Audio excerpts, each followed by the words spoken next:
Salut à tous les amis, aujourd'hui on se retrouve pour une nouvelle émission du test du GT consacrée à Mario Paper The Fazender, le remake du jeu 2004 sorti sur GameCube. Allez, sans plus attendre, je vous donne mon avis et mon impression.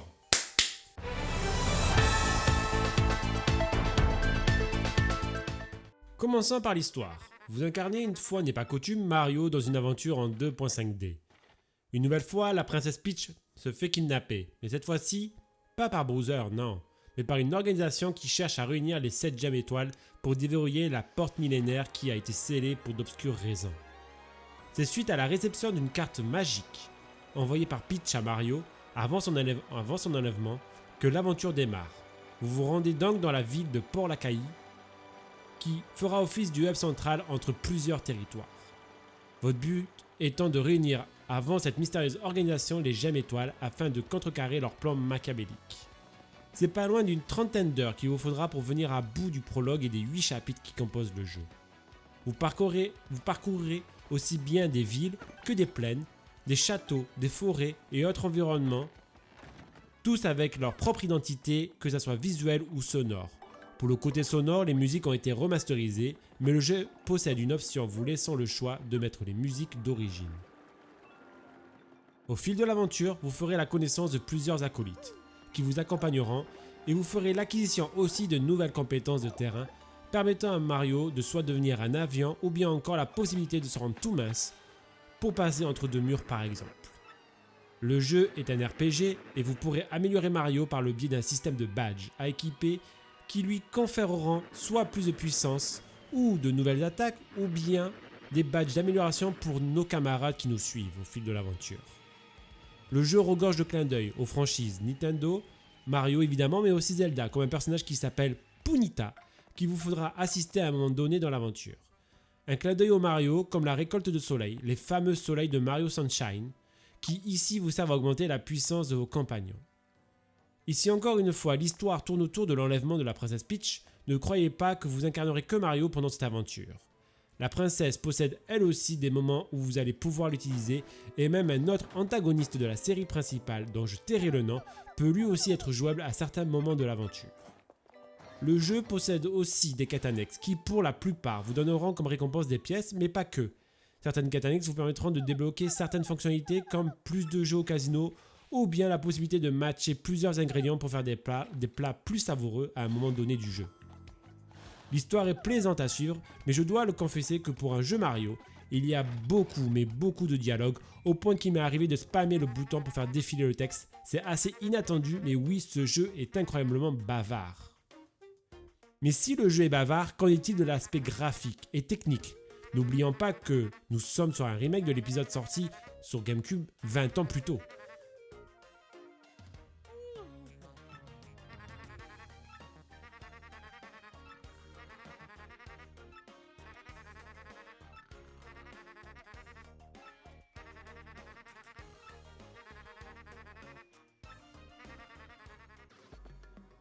Graphiquement, on y voit une belle évolution par rapport à l'épisode initial et celui-ci se rapproche énormément visuellement du dernier Paper Mario en date sorti, The Origami King. C'est net, sans bavure, pas de freeze ni de chute d'image par seconde.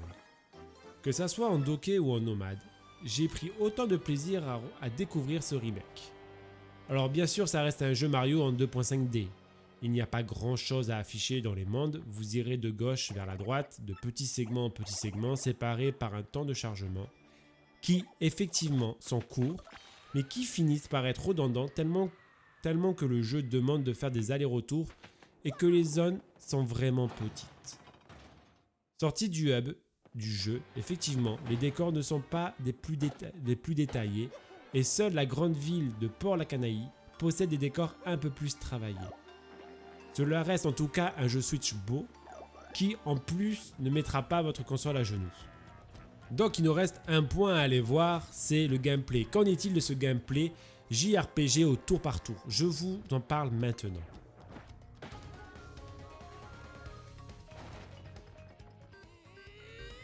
D'un point de vue gameplay, le jeu reprend le principe de ses frères, c'est-à-dire des combats au tour par tour avec des actions à faire lors des attaques.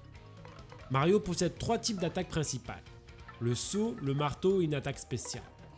Pour le saut et le marteau, en équipant des badges adéquats, vous pourrez obtenir des variantes, par exemple le marteau de feu ou de glace pouvant provoquer des effets de feu ou de glace sur l'ennemi, ou bien encore le multi-saut permettant de bondir sur plusieurs ennemis en même temps.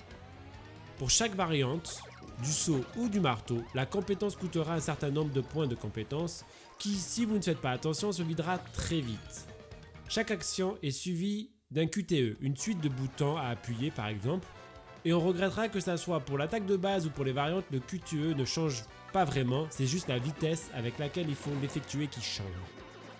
Pour l'attaque spéciale, il s'agit d'une jauge qui se remplit d'étoiles, étoiles qui est donnée par un public qui assiste à vos combats et qui réagissent plus ou moins bien à vos actions pendant les combats. Le nombre d'attaques spéciales augmente au fur et à mesure que vous trouvez des gemmes étoiles dans l'aventure. Pendant ces combats, vous êtes aussi accompagné, comme dit plus tôt, par des compagnons qui possèdent 2 attaques et une fois améliorées 3 attaques, et qui possèdent chacun des compétences propres. Compétences qui auront aussi leur effet sur le terrain, comme pour détruire des murs ou bien volter dans le vide. Et enfin, pendant les combats, vous allez aussi avoir la possibilité de bloquer les attaques ennemies pour subir moins de dégâts, mais aussi de contrer, c'est-à-dire faire des dégâts à l'ennemi quand celui-ci vous touche. Si bloquer les dégâts, le timing est assez facile, croyez-moi, pour contrer c'est vraiment dur et vous abandonnerez sûrement cette facette du combat tellement le timing est serré pour effectuer le contre. Chaque ennemi vous rapportera de l'expérience, et à chaque fois que vous aurez atteint 100 d'expérience, vous monterez un niveau. Et il faudra choisir entre l'amélioration de 3 statistiques, la vie, les points de compétence ou bien la jauge de badge qui vous permet de porter plus de badges en simultané au fur et à mesure de l'aventure. Le jeu possède quand même pas mal de combats, fort heureusement à un moment donné de l'aventure vous mettrez la main sur un badge qui vous permettra de tuer directement les ennemis faibles sans rentrer dans l'écran de combat. Comme je vous le disais au début de cette rubrique, le jeu reprend majoritairement les mécaniques des autres Paper Mario.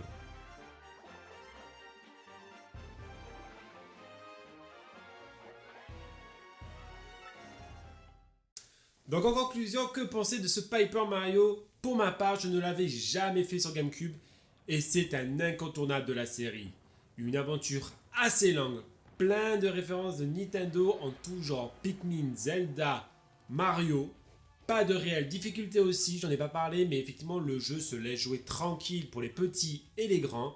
Un jeu frais et c'est parfait pour la période qui est un peu creuse dans les jeux vidéo actuellement. Vous y prendrez beaucoup de plaisir si toutefois, il faut bien le souligner, et je le souligne encore une fois, si vous arrivez à passer outre le jeu qui est assez bavard. Voilà en tout cas ce que je pouvais vous dire sur ce jeu. Si vous avez aimé la vidéo, n'hésitez pas à commenter, à liker et à vous abonner à la chaîne, ça la fera grandir. Je vous remercie, passez une bonne journée, on se retrouve très bientôt pour un nouveau test. Allez, prenez soin de vous.